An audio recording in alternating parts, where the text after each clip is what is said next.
And hello to you, and welcome to the Richard Nichols Podcast, the personal development podcast series that's here to help inspire, educate, and motivate you to be the best you can be.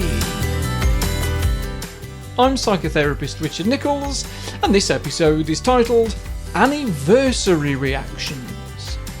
And if you're ready, we'll start the show. Ho ho ho, everybody! Christmas is coming. I expect you noticed. Hard to miss it, really. Once Halloween was out of the way, the TV didn't shut up about it. Whether that's John Lewis making me cry a little bit because the dad in the advert wants to learn to ride a skateboard so he can bond with a foster child, or Tesco's weird parody of a party political broadcast. Christmas is everywhere, and it's inescapable, and that's fine for most people. But what if Christmas is a bit of a sore subject? Now, I'm not a fan of the consumerism that comes with Christmas. It's tired and cliche and has absolutely nothing to do with what most people pretend to be celebrating. Is it about the birth of Jesus? Well, no, because Jesus wasn't born in December. That much is obvious from everything written about him. Is it about celebrating the life of Jesus then instead of the birth? Well, no, I'm not religious, and even I know that Jesus was massively against materialism and money lending. So let's forget about the whole Jesus thing and just say that it's the winter equinox, a pagan festival celebrating the beginning of longer days and shorter nights. Well, fine, but that's still got nothing to do with a fat man in a red suit giving away presents. And that song by Mariah Carey is already getting on my nerves. So it's easy for people to not like Christmas. But what if it's taken another stage further? What if Christmas actually triggers some really very unpleasant emotions? You see, there's a psychological process that we call an anniversary reaction, which sounds nice, but anniversaries aren't always a happy thing. Anniversaries aren't just for happily married couples, and trauma can create echoes that are mostly predictable. We often know that they're coming and we can start winding ourselves up to it in advance. And some say that anniversary reactions are a symptom of PTSD. But it's not just the anniversary of a tragic event that can create problems. This time of year can too, because once a trigger to anxiety has been created, it feeds itself every year. Say a very close friend or relative dies in September. That first Christmas is likely to be a bit rubbish, as it's the first Christmas without them. And the juxtaposition, the contrast between the inward emotion and the external world, which is all smiles and happy families, can make us feel even worse. And so we begin to associate all the Christmas joy with feeling depressed, and our brain doesn't like to forget these things. Consciously, we know that we're safe, but these sorts of responses aren't conscious. They're driven by our instincts, and not all of our instincts are given to us genetically. Some of them are learned, either through repetition over time or through trauma. So the next year, the jingle bells, the John Lewis ad, the images of Santa and so on, they can trigger the symptoms again. Same things with birthdays, and we need to be aware of all of this because it's predictable.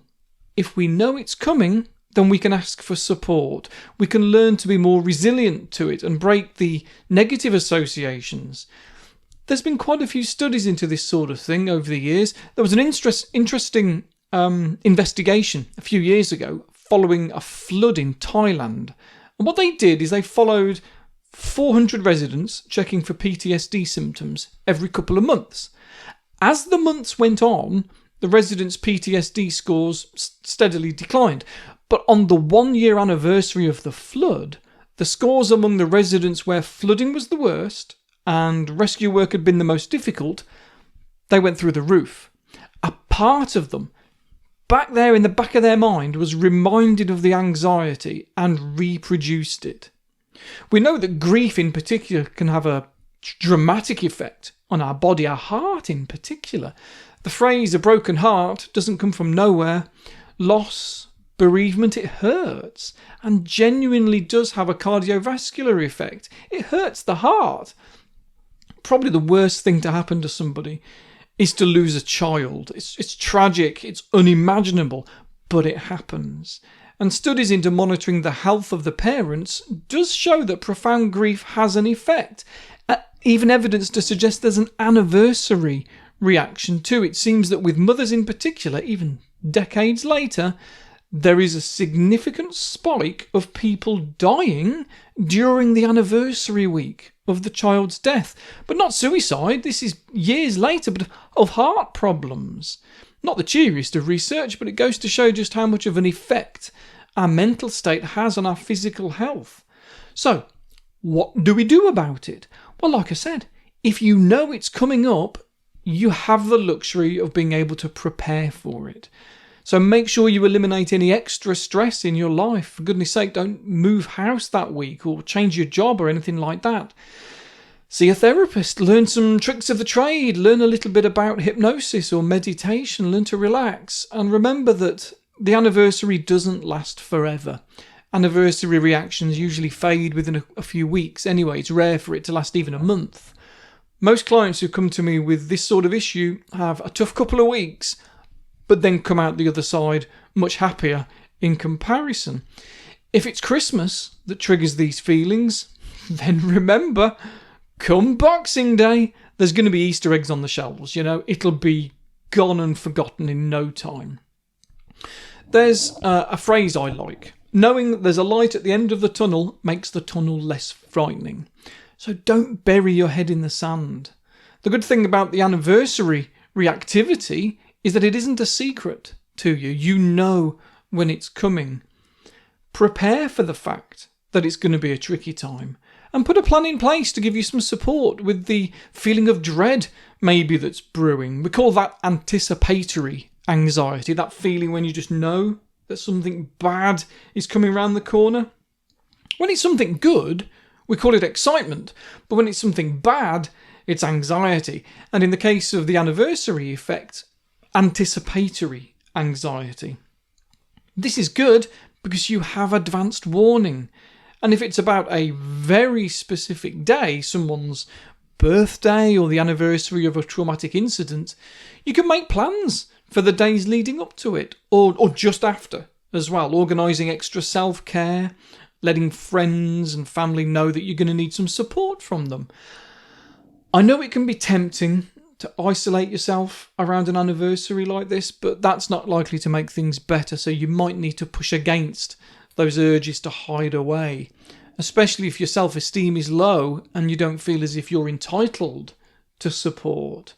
You might find that you're not the best judge of what you deserve in those situations. Everyone deserves support. You don't have to go through things like this alone. In fact, you don't have to go through anything alone, so let people know in advance what you might need. Even if it's just a quick cup of tea. If you care about them, there's a strong chance that they care about you. Maybe more than you care about yourself.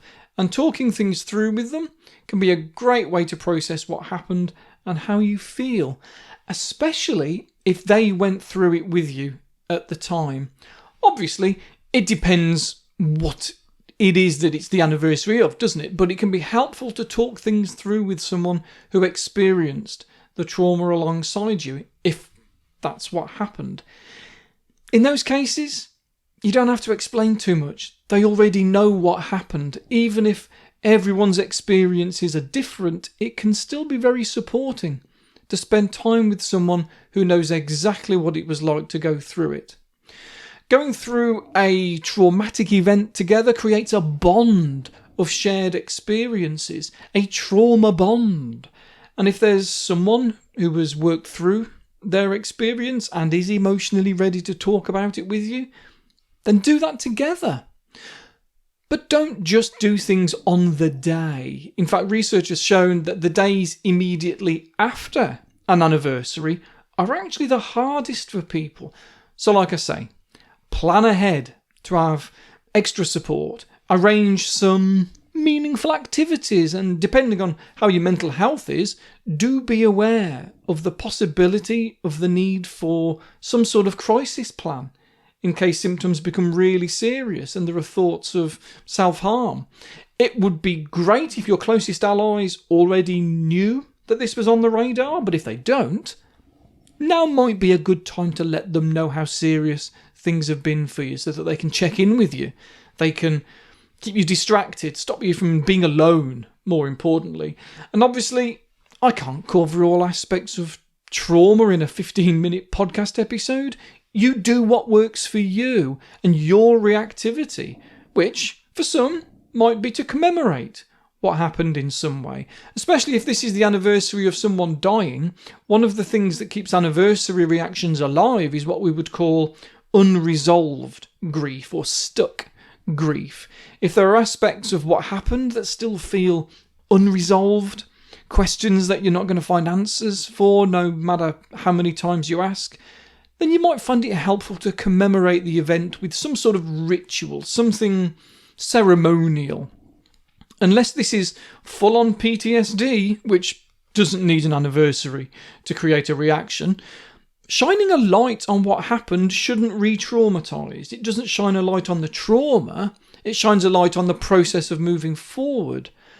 Maybe do some journaling to prompt some thinking and processing. If you simply Google the phrase grief journaling prompts, you'll get dozens of blog posts from people with lists and lists of things to write about, and it honestly helps. It really, really does. It can definitely help you to see how far you've come as well since whatever happened as well. Chances are that after the event you were in a worse place than you are now.